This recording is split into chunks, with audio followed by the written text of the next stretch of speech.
한번 따라하겠습니다. 이상한 일을 믿는 사람들. 산타클로스 언제까지 믿으셨어요?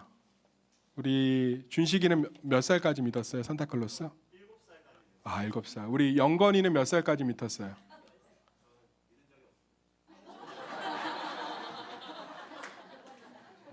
아니, 어렸을 때 선물을 받았을 거 아니에요? 받은 기억이 없어요?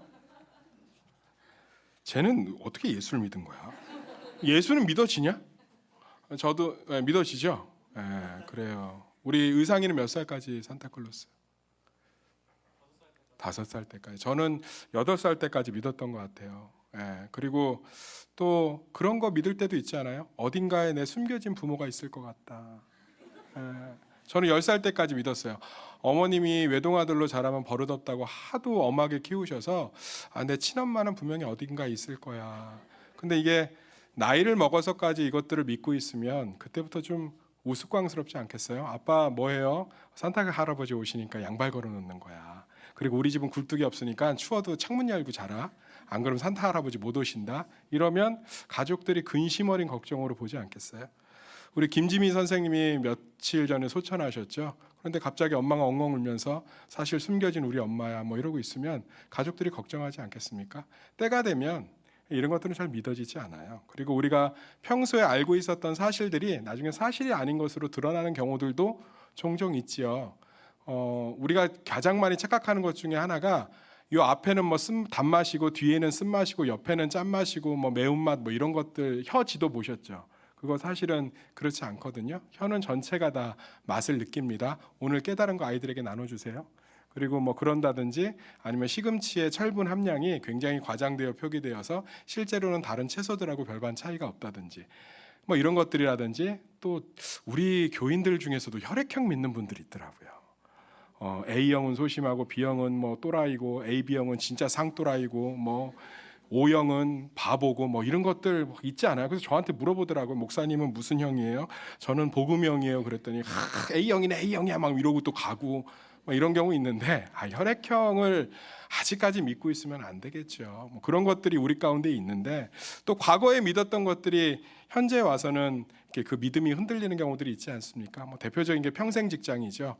저희 80년대를 살아오신 분들만 해도 대기업에 취업하면 잔치했잖아요. 왜냐하면 평생 책임져 주니까. 근데 지금 평생 직장이 어디 있어요? 청년들한테 평생 직장 얘기하면 못 알아들을걸요. 직장은 언제든지 잘릴 수 있고 그만둘 수 있는 곳으로 인식하고 있지. 또 몇 년 전만 해도 공무원들은 철밥통이라고 해서 굉장히 인기 있지 않았습니까? 제가 신림동에서 이렇게 사역할 때 녹두거리 가보면 발 디딜 팀이 없었어요. 공시족들, 그러니까 공무원 준비하는 사람들로 발 디딜 팀이 없었는데 지금 누가 공무원을 해요? 어떤 공무원 하는 청년이 묻더라고요. 물어보니까 야, 철밥통이냐 그랬더니 목사님 철밥통은 맞는데 구멍이 숭숭 뚫린 철밥통입니다. 그러면서 자기 월급 명세서를 보여주는데 제가 깜짝 놀랐어요. 생각보다 월급이 높지 않아서 좀 마음이 좀 많이 아팠는데 요즘 뭐 공무원 인기 그렇게 많이 없죠. 그러니까 우리 어떤 믿음은 흔들리기도 하고 또 사실이 아닌 걸로 밝혀지기도 하고 또 뭐 나이를 먹으면서 믿어지지 않기도 하면서 흔들리고 깨집니다. 그런데 참 2000년 동안 기독교의 믿음은 흔들리고 공격받고 오해받았는데 지금도 굳건하게 우리 가운데 있는 줄 믿습니다. 프랑스의 철학자 볼테르가 이런 얘기를 했어요. 앞으로 100년 후에 기독교는 동물원이나 박물관에서나 찾아볼 수 있을 거다. 프랑스의 계몽주의 철학자거든요.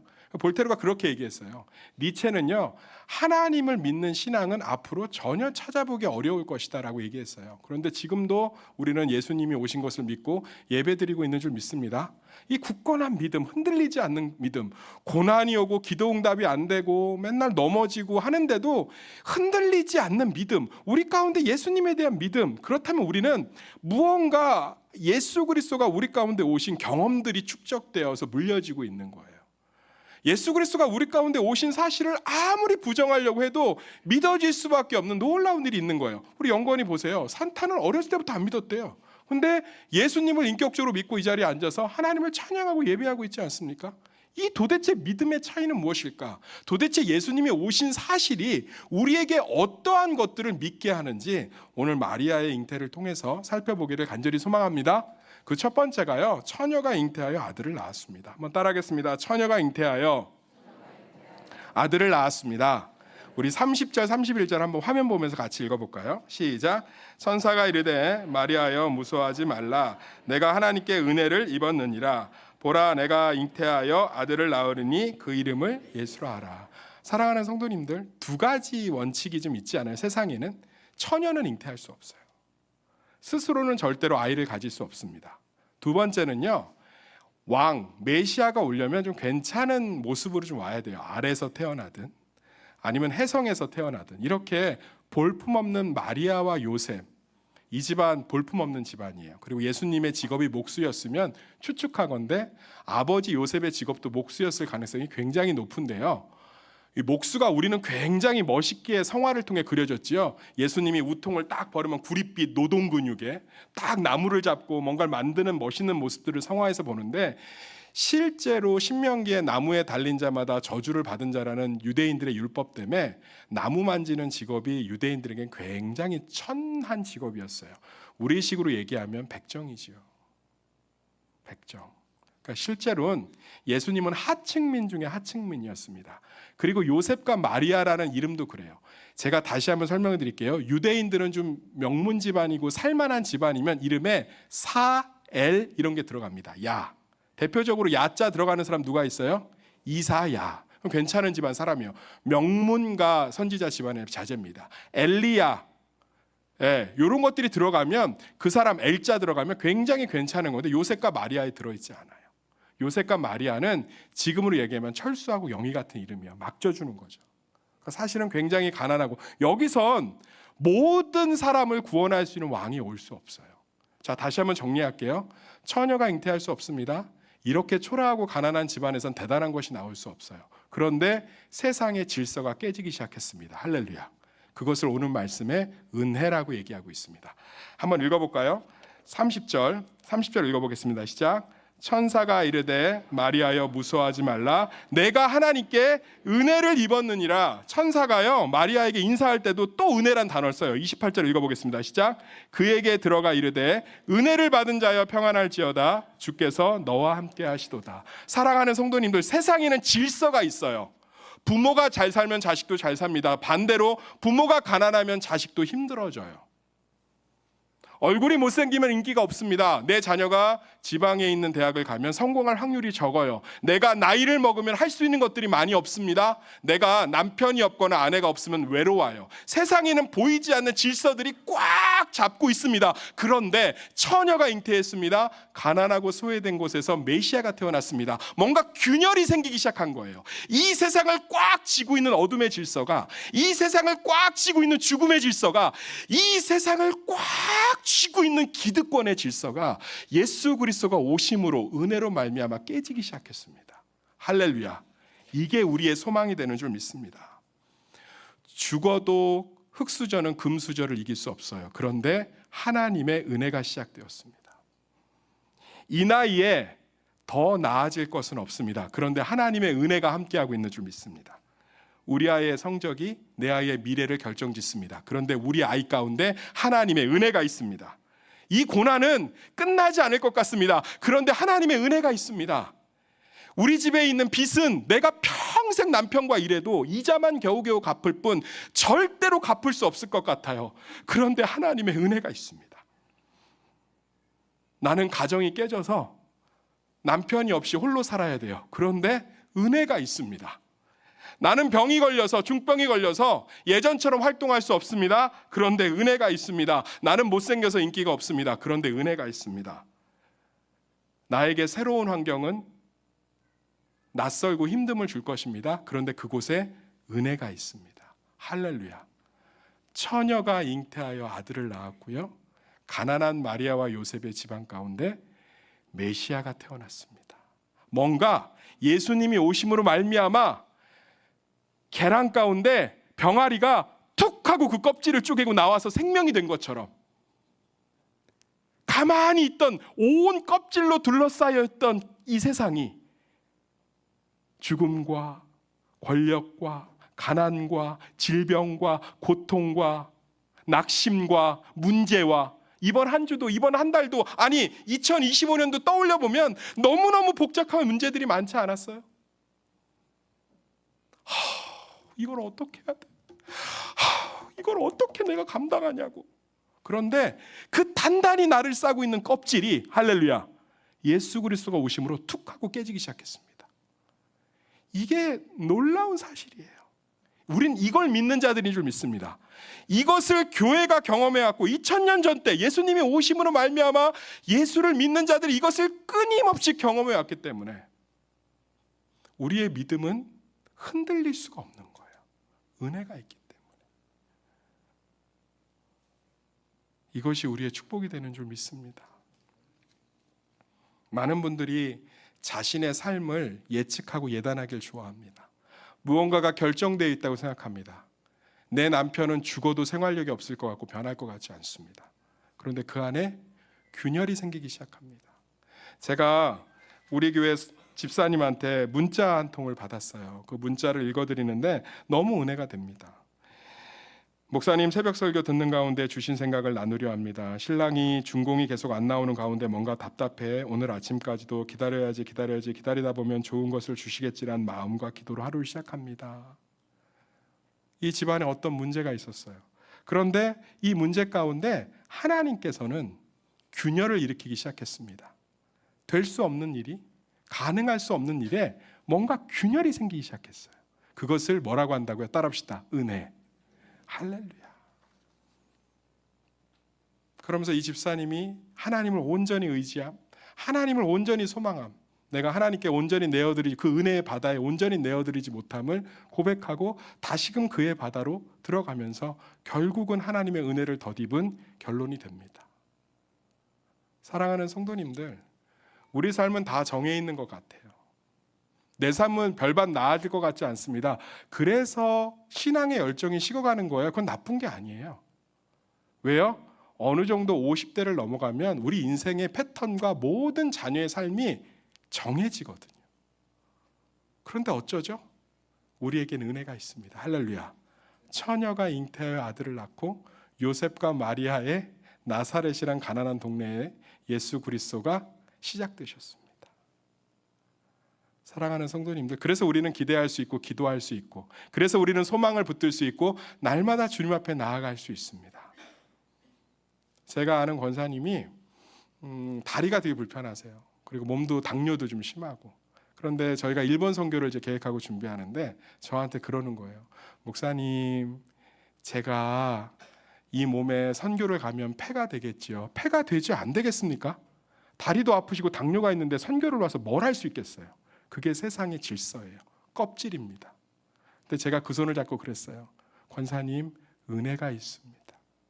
그랬더니 이분이 용기를 내서 일본 선교에 같이 동행하셨어요. 이분이 선교를 나갈 수도 없습니다. 아무것도 할 수 없어요.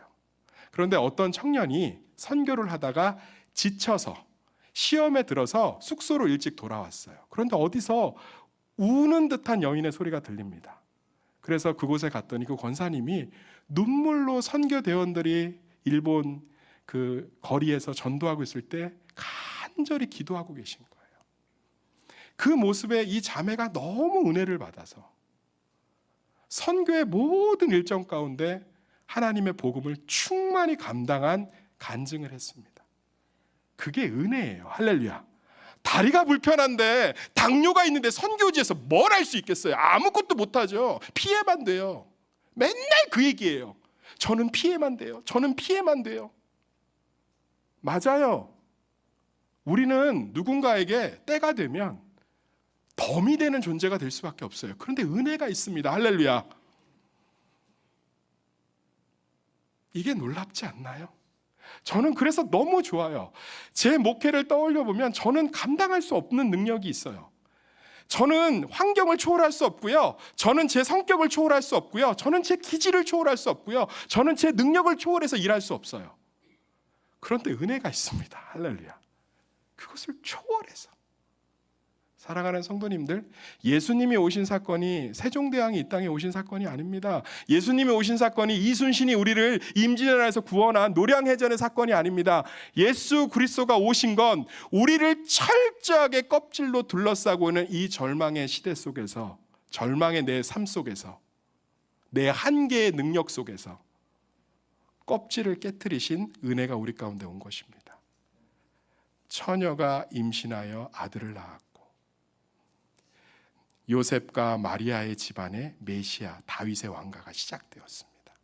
베들레헴이라는 그 초라하고 작은 도시가 스스로 농사를 지어 먹을 밭대기가 하나도 없어서 다른 땅에서 지은 곡식을 탈곡해서 먹고 사는 그 동네 가운데 왕이 오셨습니다.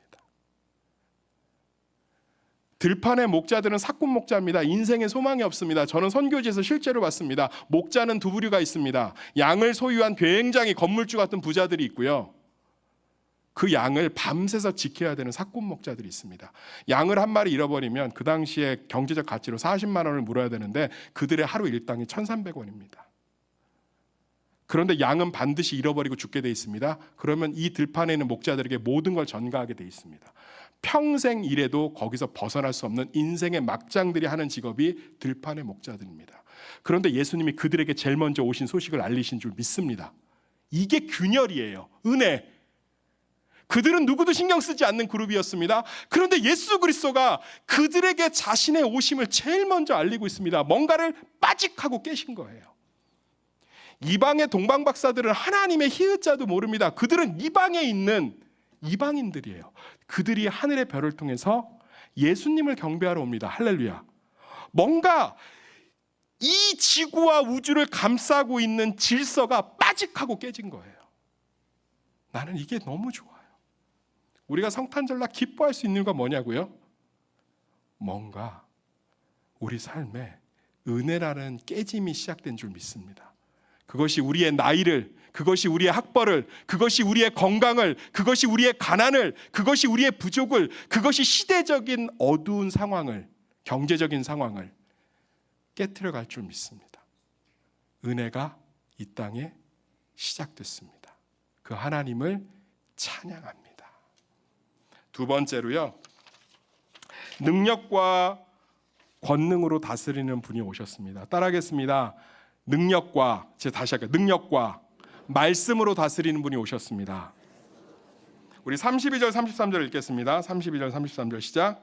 그가 큰 자가 되고 지극히 높으신 이의 아들이라 일컬어질 것이요 주 하나님께서 그 조상의 다윗의 왕위를 그에게 주시리니 영원히 야곱의 집을 왕으로 다스릴 것이며 그 나라가 무궁하리라. 그런데 이 나라를 어떻게 다스리시냐? 말씀과 권능으로 다스리겠다고 오늘 말씀을 얘기하고 있습니다. 우리는 다스림, 말씀, 권능하면 무겁게 느껴져요. 통치, 다스림, 말씀, 권능. 그런데 우리 삶으로 그걸 끌어들여 볼까요? 능력과 말씀으로 다스리는 남편, 주먹과 겁박으로 다스리는 남편의 반대말이죠. 제가 신림 팔동에서 아버지가 세탁소를 하셨는데 그 옆에 지금은 삼성생명이지만 옛날엔 무슨 생명이었죠? 동방생명이라고 했어요. 왜 아시면서 왜 그래요? 동방생명의 임직원들을 위한 사택단지가 있었어요. 미림여고 옆에 동방단지라고. 거기에 우리 어머니가 옷 배달을 가시면 난 그 집들이 그렇게 부러운 거예요. 잔디밭에 개는 뛰어놀고 있고요. 아줌마들이 옷을 받으러 나오면 드레스를 입고 있고요. 그럼 제가 공부를 좀 잘하니까 이게 좀 옷 배달을 어릴 때 가면 들어오면 그 이쁜 접시에 쿠키하고 오렌지 주스 델몬트를 줬어요. 저는 그게 너무 좋았어요. 우리 엄마는 왜 드레스를 안 입고 있나. 그리고 카레도 그때 먹어봤는데 우리 엄마는 왜 카레도 안 해주나. 맨날 기도했어요. 교회 오면 동방단지 엄마가 우리 엄마가 되게 해주세요. 근데 거기서 제가 충격적인 게 저는 참 많이 혼났거든요. 그리고 항상 가난과 힘든 가운데 그런 푸념들을 많이 듣고 자랐는데 거기에 있는 아버지가 자녀와 대화를 하는데 말씀과 능력으로 대화하는 거예요. 오늘 성적은 어떻게 나왔니? 뭐 이런 것들은 어떠니? 그러면서 그 말씀을 쭉 말을 이어가는데 너무 황홀한 거예요. 그리고 그러면 아빠가 이런 부분들을 해결해 줄 테니까 해봐라. 저는 항상 그거 비싸, 그거 못해, 그리고 혼나고. 근데 말씀과 능력으로 사랑하는 성도님들, 예수 그리스도가 우리를 말씀과 능력으로 영원히 다스리시는 줄 믿습니다. 그 장면이 너무 34절 38절에 잘 나와 있어요. 한번 읽어볼게요. 마리아가 임신한다니까 무서웠겠어 안 무서웠겠어요? 무섭죠. 이건 하나님이 꿈에 나타나서 이런 거예요. 네 집 팔아서 교회 헌신해라. 너 지금 직업 그만두고 선교사로 아프리카 가라. 이런 거하고 똑같은 거예요. 그러니까 마리아도 너무 무서우니까 34절에 뭐라고 그러죠? 읽어볼까요? 시작. 마리아가 천사에게 말하되 나는 남자를 알지 못하니 어찌 이 일이 있으리이까. 그런데 이걸 가지고 야, 너 믿음이 그 모양이어서 메시아가 나겠냐? 야, 내가 지금 천사 아니야? 내가 네 눈앞에 왔으면 끝난 거 아니야? 이게 안 믿어져? 야, 너 가서 벽 보고 3시간 더 기도해. 이런 게 아니라 천사가 뭐라고 대답하는지 볼까요? 하나님의 사자죠. 35절 읽을까요? 시작. 천사가 대답하여 이르되 성령이 내게 임하시고 지극히 높으신 이의 능력이 너를 덮으시리니 이러므로 나실 바 거룩한 이는 하나님의 아들이라 일컬어지리라. 여기서 덮다란 단어는 추울 때 이불을 덮어준다는 뜻이에요. 마리아야, 성령과 하나님이 너의 모든 근심과 염려를 덮으실 것이다. 아, 좋지 않아요? 여보, 나 사는 게 힘들어. 아유, 게을러 갖고 다 힘들어. 이런 남편 얼마 많아요. 그런데 여보나 힘들어. 그럼 옷을 벗어 딱 덮어주면서 내가 함께 해줄게. 걱정하지 마. 얼마나 멋있어요. 저는 그런 남편이 되기를 소망합니다. 그리고요, 36절 읽어보면 이제 또 설명을 또 자상하게 해주십니다. 36절 읽어볼까요? 시작. 보라, 내 친족 엘리사벳도 늙어서 아들을 배웠느니라. 본래 임신하지 못한다고 알려진 이가 이미 6달이 되었니. 마리아야, 엘리사벳이 늙었는데도 임신했잖아요. 대제사장이에요. 다른 사람은 몰라도 엘리사벳은 너를 믿어주고 도와줄 것이다. 말씀과 권능으로 다스리고 계시죠. 그리고 세 번째로 마리아의 마음을 탁 잡아주십니다. 37절 읽어볼까요? 시작. 대저 하나님의 모든 말씀은 능하지 못하심이 없느니라. 할렐루야. 우리가 생각하는 하나님과 너무 다르죠. 하나님이 마리아가 무서워요. 저 이거 감당하지 못할 것 같아요. 마리아야, 성령과 하나님의 은혜로 너를 덮어줄 것이다. 그리고 다른 사람은 다 몰라도 엘리사벳만큼은 너를 인정할 거다. 대제사장이 너를 인정하는데 누가 뭐라 하겠니? 내가 그거 다 배려해 놓은 거야. 그리고 마리아야, 나는 능치 못할 일이 없단다. 이러고 나니까 마리아가 훈풍을 느꼈어요. 따뜻함을 느꼈어요. 안정감을 느꼈어요. 그래서 뭐라고 하죠? 38절 읽어볼까요? 시작. 마리아가 이르되 주의 여정 오니 말씀대로 내게 이루어지이다 하매 천사가 떠나가니라. 할렐루야. 사랑하는 성도님들, 말씀과 능력으로 다스릴 영원한 남편이 내 곁에 오셨다는 뜻이에요. 말씀과 능력으로 다스려줄 아버지가 옆에 계시다는 뜻입니다. 말씀과 능력으로 나를 다스려줄 멘토가 옆에 있다는 뜻이에요. 말씀의 결론을 맺겠습니다. 예수님이 이 땅에 오셨습니다. 그래서 달걀 껍질이 깨지며 은혜가 시작되었습니다. 예수님이 이 땅에 오셨습니다. 성령으로 나를 아무 이유 없이 조건 없이 택하셨다는 이유 하나만으로 말씀과 능력으로 남편과 친구와 왕과 아버지가 되어주실 것입니다. 그 예수님이 오신 오늘 마음껏 기뻐하시고 자유하시기를 예수의 이름으로 축원합니다. 기도하겠습니다. 예수님 이 땅에 오심으로 말미암아 은혜라는 균열이 시작되었습니다.